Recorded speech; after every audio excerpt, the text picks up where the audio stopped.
Uh, Hello. Thank you so much, sir, for introducing the topic so well.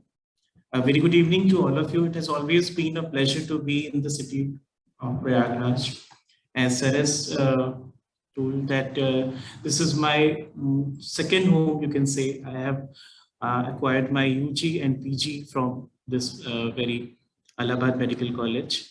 And I thank you. I thanks Dr. Anubha Srivastava ma'am, Dr. Subhu sir, and all the office bearers of Allahabad Medical Association to invite us here and give us a platform to discuss various topics related to endocrinology, nuclear medicine, and oncology.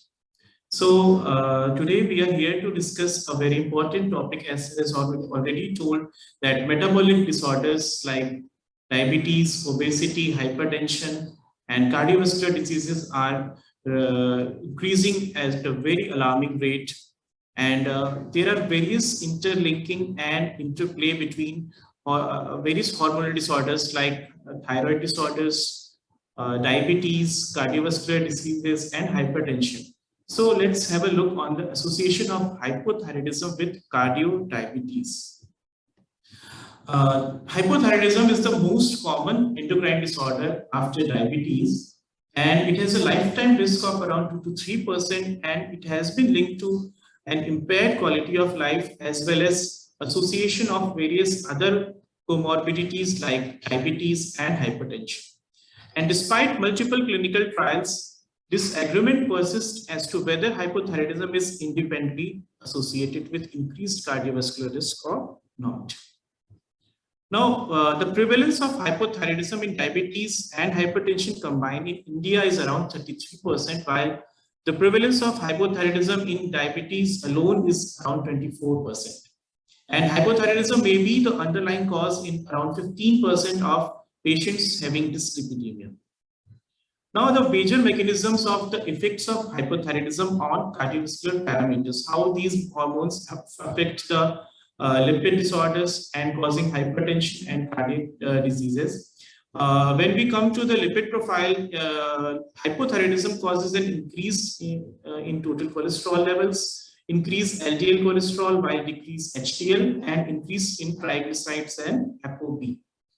On heart, it has an effect of decreased cardiac output and contractility, decreased systolic and diastolic function, increased systemic vascular resistance, and alterations in the myocyte shapes, and a negative remodeling.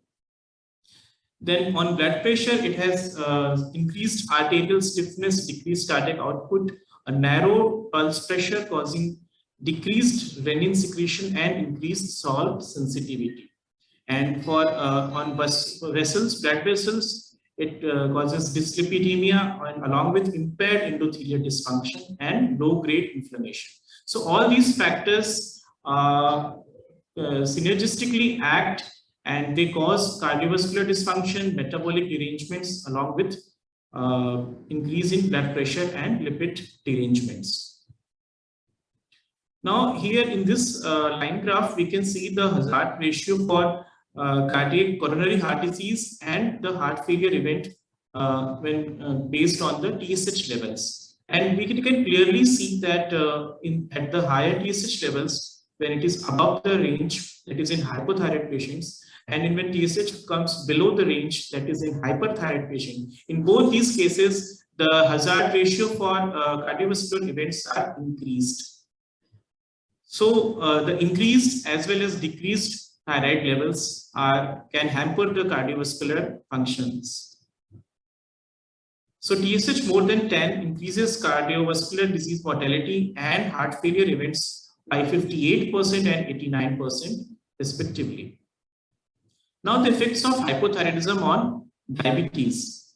Here we can see the effect of thyroid hormones on glucose metabolism and various other organs and cellular levels in our body. In GI tract, it causes increased glucose absorption. In liver, it causes increased hepatic gluconeogenesis. And adipose tissue, it causes increased lipolysis, increased level of serum-free fatty acids. In skeletal muscle, it causes increased glucose uptake. And on acting pancreatic beta cells as well as alpha cells, it increases insulin as well as glucagon secretions. Now, what are the major recommendations for thyroid screening in diabetes according to the various associations internationally? According to the 2017 guidelines of the American Thyroid Association, screening recommendation in diabetes, they have recommended in high-risk women, serum TSH is to be tested at baseline and reflex anti-TPO if levels to be measured if TSH is between 2.5 to 10. And type 1 diabetes should be considered as in a high-risk group, but there is no specific comments for screening in type 2 diabetic patients. According to the 2012 clinical practice guidelines for hypothyroidism in adults given by American Association of Clinical Endocrinologists and ATA, thyroid palpation and serum TSH measurement at baseline is recommended and at regular intervals in type 1 diabetic patients, especially if goiter or autoimmune disease is present. No specific comments have been made for screening in type 2 patients. According to the 2006 UK guidelines for the use of TFT by the British Thyroid Association and Association of Clinical Biochemistry guidelines, they have recommended that TFT should be done at baseline and annually for type 1 diabetic patients. In type 1 patients, TSH, FT4 and anti-TPO should be measured pre-conception, at booking and at 3 months postpartum. Thyroid function test should be done at baseline for type 2 diabetic patients. And though no annual test has been recommended for type 2 diabetic patients. Standards of medical care in diabetes 2017 guidelines by the American Diabetes Association, they have recommended that thyroid palpation should be done at presentation, and in type 1 diabetic, the diagnosis of type 1 diabetes, tests recommended for anti-TPO, anti-TTG and TSH should be done.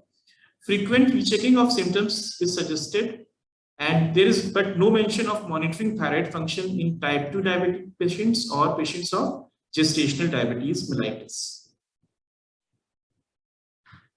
Now, screening in euthyroid patients.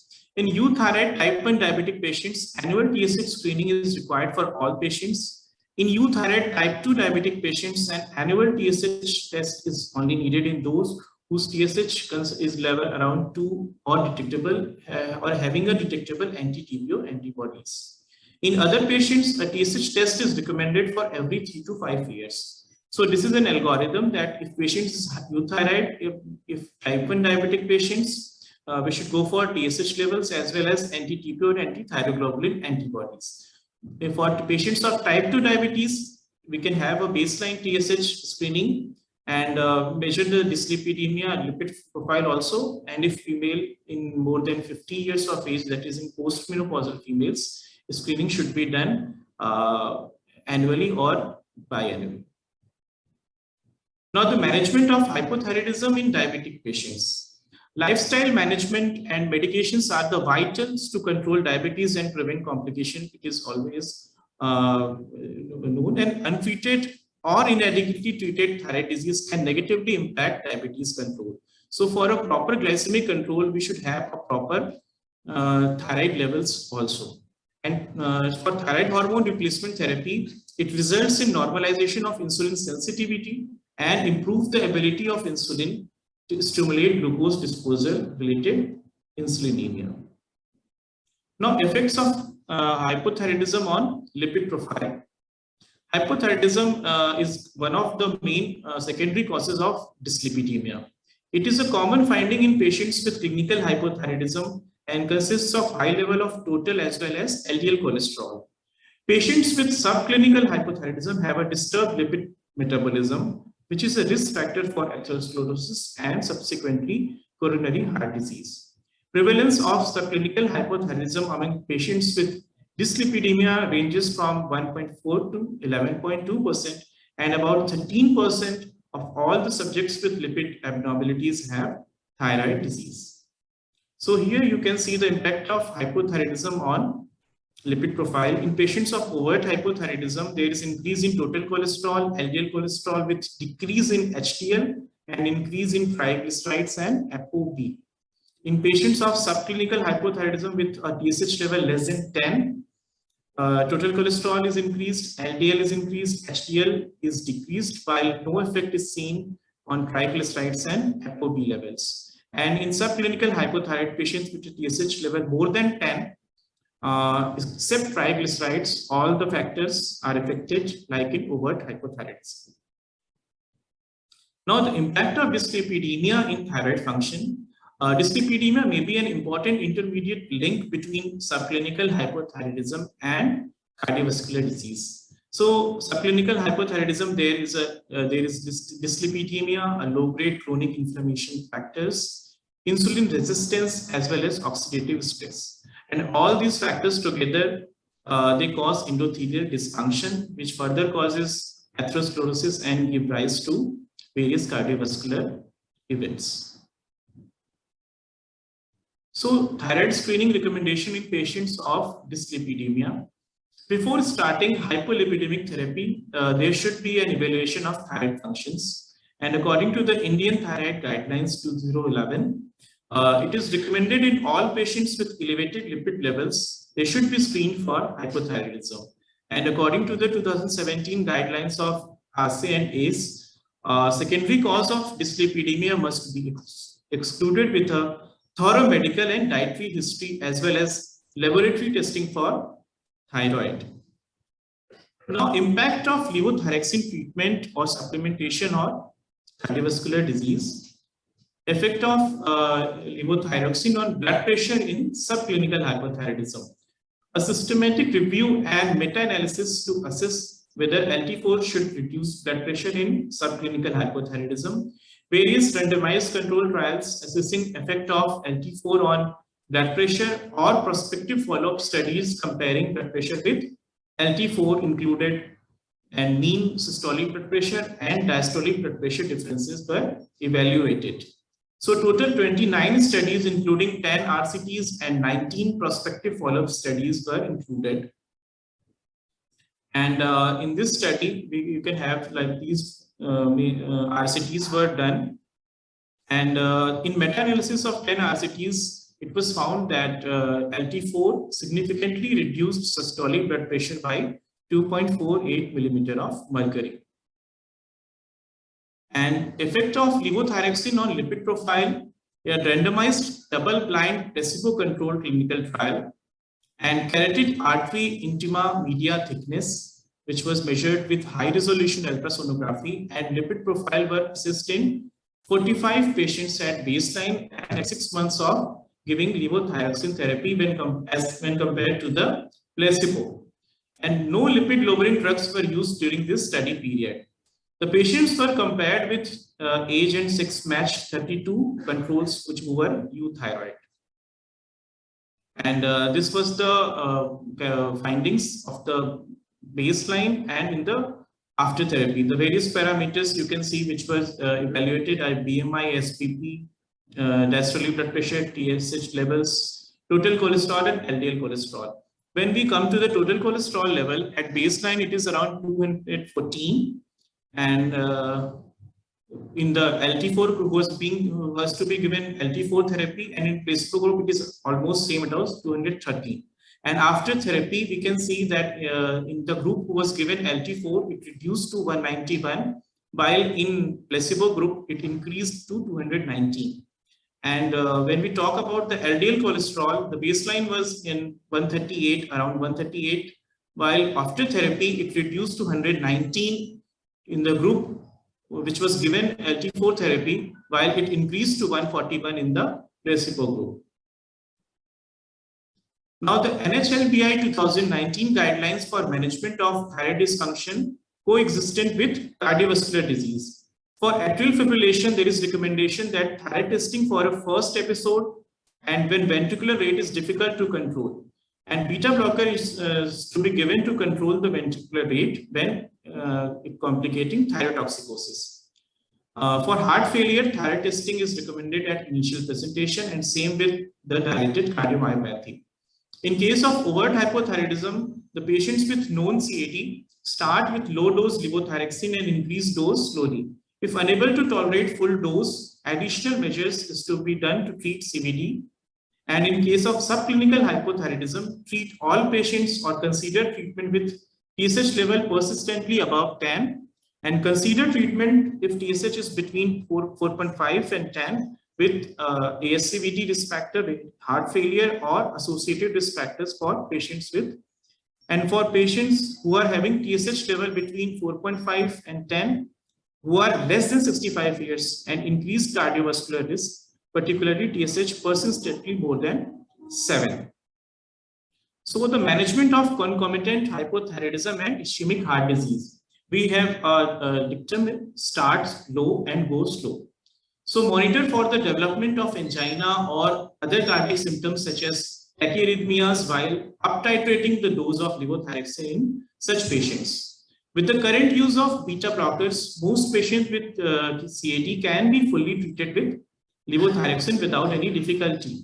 And if patients are unable to tolerate the full dose of levothyroxine, dose required to normalize the serum TSH and additional measures, maybe medical or surgical, to treat the coronary artery disease would be indicated. Now, the important cardiovascular drug interactions with levothyroxine therapy. Covalent derivatives may potentiate the effect of levothyroxine may potentiate the effect of covalent derivatives due to the plasma protein binding displacement. And with concomitant treatment, regular monitoring of blood coagulation is therefore required, and anticoagulant doses must be adjusted as necessary. For digitalis preparations, if levothyroxine therapy is initiated in digitalized patients, the dose of digitalis may require adjustment. And digitalis glycoside levels may be decreased when a hypothyroid patient becomes euthyroid. So it necessitates an increase in the dose of digitalis. The patients who are on sympathomimetic agents like the adrenaline, the effects are enhanced if given with levothyroxine. For anti-diabetic agents, levothyroxine may reduce the anti-hyperglycemic effects of antidiabetics, and blood glucose levels must therefore regularly be monitored in patients of diabetes, particularly at the start of levothyroxine therapy. The anti-hyperglycemic dosage should be adjusted as required, and lowering the dose of levothyroxine can cause hypoglycemia if the insulin or oral antidiabetic dose remains unchanged. And for statins, the reports indicate that some HMG-CoA reductase inhibitors, that is statins, such as simvastatin or lovastatin, may increase thyroid hormone requirements in patients receiving levothyroxine therapy. And it is still unknown if this occurs with all statins. Researches are still going on. So close monitoring of thyroid function and appropriate levothyroxine dose adjustment should be done wherever necessary when levothyroxine and statins are co-prescribed. So the conclusion of this talk, thyroid hormone interacts with and influences most metabolic pathways in body and in virtually all organ systems throughout the entire life. Not only major changes, but also subtle alterations in the circulating pool of thyroid hormones may cause or contribute to cardiovascular risk.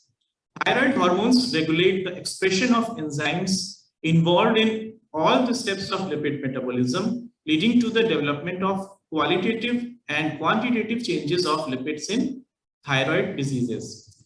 Coexistent type 2 diabetes and thyroid disorders pose a higher cardiovascular disease risk, with insulin resistance linking these two conditions. And still a more systematic approach for diagnosis and management of hypothyroidism with cardiovascular condition is needed. That's all for the day. Thank you.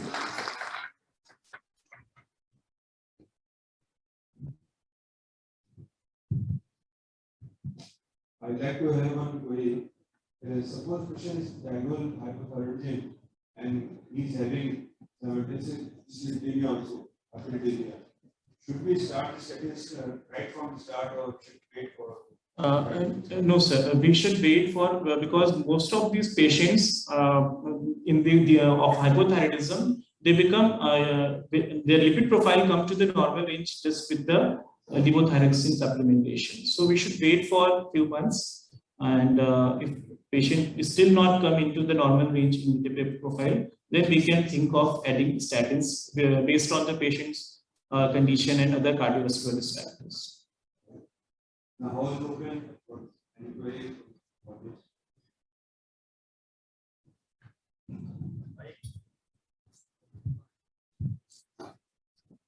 I'm an orthopedician, and I find every OPD at least 50% of the patients whom I send for ESS they come positive. That is, they are hypothyroid. I have two questions. Number one, what is the cause of such great prevalence in spite of having this iodized salt which is there? And number two, in one of the slides you said that with the treatment with MT4, the hypertension is treated or it is the BP is brought down. What the traditional teaching we have been through is that with hyperthyroidism, it is generally the problem of low BP, especially in females. So, how is that? And any problem which is leading to this, which we can tell the patient of? First of all, I would like to your first question about the prevalence of hypothyroidism. No, you say that every second patient come with the deranged thyroid function. So we can say that we have increased the screening also. So with increased screening and very sensitive assays which we have nowadays, we have patients who have deranged thyroid function, especially TSH. We usually go first for the serum TSH level. But deranged TSH is not always recommended, means therapy, levothyroxine therapy. We have to first evaluate the patient whether he or she needs the therapy or not. Secondly, in hypothyroid patients also, patient can have hypertension, especially diastolic hypertension in patients of hypothyroidism. So in those patients, there is reduction of blood pressure, and blood pressure, there is various mechanisms also. So, and various factors also. So, many of these patients of thyroid dysfunction, they have blood pressure due to essential hypertension also. So, in those patients, we have seen that supplementation of levothyroxine helps in contributing to the normalization of blood pressure. Still, as I have told in the end of my studies, still various research is going on and needed for this effect of levothyroxine therapy, hypothyroidism or cardiovascular.